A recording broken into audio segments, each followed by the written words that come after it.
প্রেমানন্দে হরি হরি বল। বাবা হরিচাঁদ শান্তি মাতা প্রেমানন্দে হরি বল। বাবা গুরুচাঁদ মাতা সত্য বামা প্রেমানন্দে হরি বল। গুরু গোসাই প্রেমানন্দে হরি বল। সকল হরি ভক্ত প্রেমানন্দে হরি হরি বল, হরি বল, হরি বল। শ্রী শ্রী গুরুচাঁদ চরিত্র 539 পৃষ্ঠা। মহাত্মা সুধান্য কুমারের জীবন কথা। প্রভুর মধ্যম পুত্র সুধান্য ঠাকুর হরিভক্ত সুবিনয় মহিমা প্রচুর।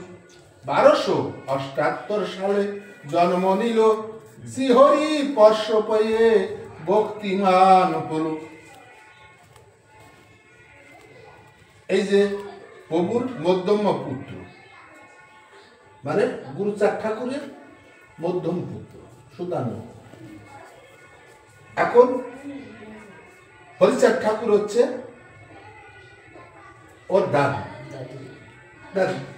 তাহলে দাদুর পর্শ তো নাতি পাবে, তাই এখানে বলছে শ্রীহরির পর্শ পেয়ে ভক্তিমান হলো। জ্যেষ্ঠ ভ্রাতা সম পিতা মানে মহাশয়, বিনয়ের অবতার সবে তার কয়। বৃদ্ধি কি বালক, বৃদ্ধ কি বালক কিংবা যুবক যুবতী, দেখা হলে অগ্রভাগে করিতে মিনতি।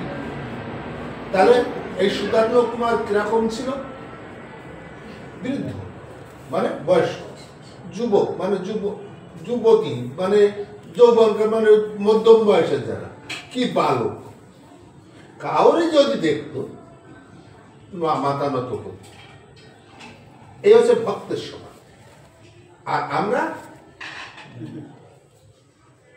যা করি তা তো আর কোয়া যায় না। পূর্ব হতে নমস্কার করে সর্বজনে, সুমিষ্ট ইহা লাভ করে সকলের সনে। মানে দেখা হলেই যাকে দেখা হয় তাকে প্রণাম করে সুমিষ্ট, মানে এত মিষ্টভাবে সবার সঙ্গে কথাবার্তা বলে যে দেখলে সবাই তারে দেখলেই কথা বলতে ইচ্ছে করে।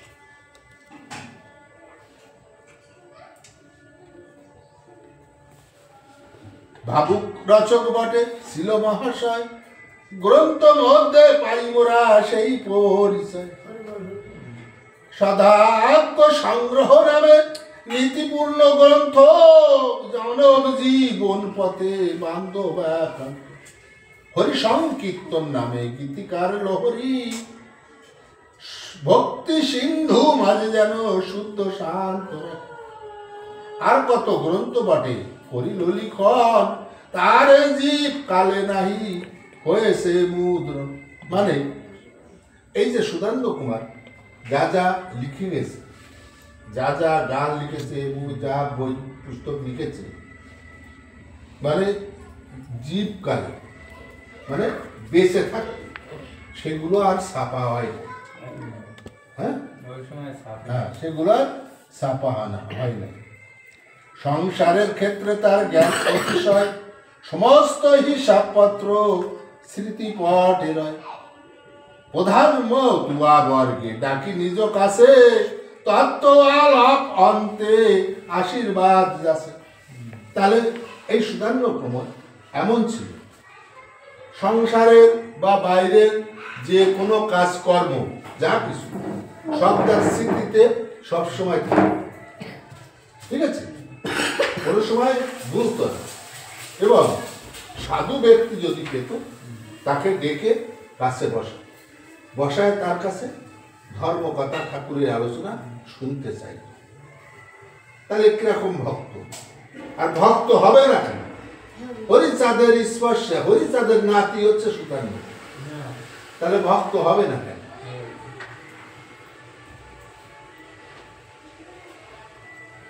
এখন কি বলছে? এই মতুয়া বর্গে ডাকি নিজ কাছে, তত্ত্ব আলাপ আলোচনা করে, মানে আধ্যাত্মিক আলোচনা করে লাস্টে কি করে? তার কাছে আশীর্বাদ চায়। আমরা চাই আমরা কোনো গোসাই গোবিন্দ আসলি বা কোনো মতুয়া ভক্ত আসলে তার পাশে যেয়ে বসি না, কারণ আমরা হয়েছি আবেগের ভক্ত। মনে ভালো লাগলো তো গেলাম, আর না লাগলে গেলাম না। তো এ করে তো ভাই ঠাকুর পাওয়া যায় না, আর এই করে ঠাকুর পাওয়া যায় না বলে আমাদের মুখের কথায় কাজ হয় না। কারণ মতুয়াদের মুখের কথায় কাজ হয়। যদি মতুয়া হওয়া যায় তাহলে মতুয়া হইতে পারি না, তা আমার মুখের কথায় কাজ হবে কি? কারণ আমার স্বভাব, চলাফেরা যা কিছু মতুয়ার মধ্যে পড়ে না, তাই আমার মুখের কথায় কাজ হয় না। আমি কি করব? 2-4 পৃষ্ঠা বা 2-4 বই পড়ে মুখস্থ করবো, করে এই লোক সমাজে বা কীর্তন আসরে, মহোৎসব আসরে দিয়ে বড় বড় করে ওই বেশ একটু ভাব টাপ দিয়ে বলবো, লোকে আমারে ভাববে কি এ যেন কত বড় গোসাই। হ্যাঁ, আসলে আমি যে কাজের কাজই না, সে ও না জানলে আমি তো জানি। তাহলে আমি কি করছি? আমাকে আমি ফাঁকি দিচ্ছি। যে যত কাজ করো না কেন তার বিবেকের কাছে সে ফাঁকি দিয়ে ভাই ধরা পড় ভাই। বিবেক তাকে বলবে তুই যে ও না, কিন্তু তুই ও করছিস কেন? বুঝলি? রাজার নন্দন বটে দেশেতে কাঙ্গাল, শিহরি বলিয়া শোকে সদা জল। কি বলছে? রাজার নন্দন। রাজার নন্দন মানে গুরুচাঁদ ঠাকুর রাজস্বী, তার ছেলে। তাহলে রাজার নন্দন মানে রাজার ছেলে। হ্যাঁ, রাজার ছেলে, কিন্তু তার ভেষ ছিল সবসময় কাঙ্গালে, গরিবে, যেন কিছু নাই। হ্যাঁ, যেন কিছু নাই, এই ভেষ ছিল। আর সদাই শ্রীহরি বলে চোখের জল ঝল। 3 ভ্রাতা পূর্বে তার দেহ ছাড়ি যায়, কোমল অন্তরে তাতে বহু ব্যথা পায়। এই যে গুরুচাঁদের 4 ছেলে,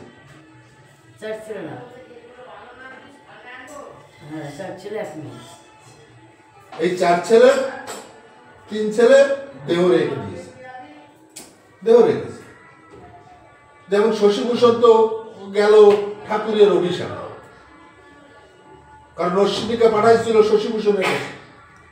অশ্বিনীর যত্ন আহ্বান করেনি, অশ্বিনীর মোটে খাতিরই করিনি, বাইরেও ঘর থেকে বাইরেও দেখেই। পরের দিন অশ্বিনী যখন ঠাকুরের কাছে আসে, তখন ঠাকুর জিজ্ঞেস করো, অশ্বিনী তো দাদা তোর কিরকম যত্ন আহ্বান করলো? তখন অশ্বিনী বললো, যত্ন তো দূরের কথা বাবা, চোখে জল ছাড়ি দিয়ে বললো সারা রাত আমার সঙ্গে দেখবো। তখন ঠাকুর ওর শশীভূষণকে অভিশাপ করলো যে ও মহাব্যাধি হয়ে সেই ব্যাধিতে মরবে, সেই ব্যাধিতেই শশীভূষণ মারবে।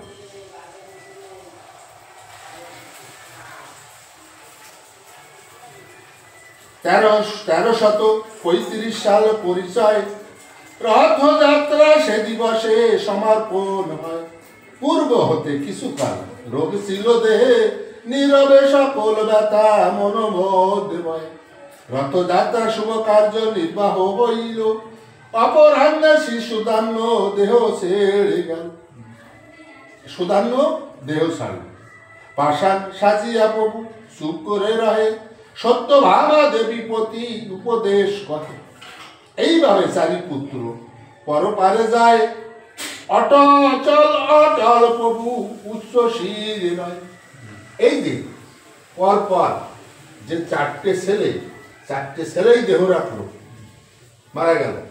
কিন্তু ঠাকুর কখনো, গুরুচাঁদ ঠাকুর কখনো শোক পালন করে, তার মাথা নিচু করে। কেন? কেন? তুমি তোমার একটা ছেলে যদি মারা যায়, তুমি শোক করে না করে পারবা? হ্যাঁ, পারবা না। কিন্তু ঠাকুর কি বলছে? নীলাদ্রি তো কি বলছে? গুরুচাঁদ ঠাকুর 4টে ছেলে মারা গেল, তবু সে শির নত করে, কারণ সে জানে যার যখন যাবার সময় সে তখন চলে যাবে, যাত্রা সেই নিয়ে যাবে। যেমন দশমন্ত বৈরাগী ওই বৈষ্ণব সেবার কালে পুত্র মারা গেছিল, কিন্তু বৈষ্ণব সেবার ব্যাঘাত হবে বলে সেই যশোমন্ত আর যশোমন্তর বউ অন্নপূর্ণা মাতা দুইজনে সেই মরা পুত্রকে ঘরের ভিতর ডেকে রেখে বৈষ্ণব সেবায় বৈষ্ণবদের সেবা যত্ন করেছে। যখন বৈষ্ণব সেবা শেষ হয়ে গেছে, তারই পরে ছেলে মরা ছেলেকে ওই সবার ভিতরে রেখেছে। দেখো, তারা কিন্তু শোধ করে, কিন্তু ওই ছেলে কিন্তু আবার বৈষ্ণবদের আশীর্বাদে বেঁচে উঠবে। তোমার আমার ঘরে যদি বাড়িতে মহোৎসব হচ্ছে, হরিসভা হচ্ছে, সাধু সভা হচ্ছে, যদি আমার কেউ মারা যায়, তা আমি বলবানি অনুষ্ঠান কোথায় তাড়াই দেবানি? হ্যাঁ, এই হয়েছে আমরা ভক্ত।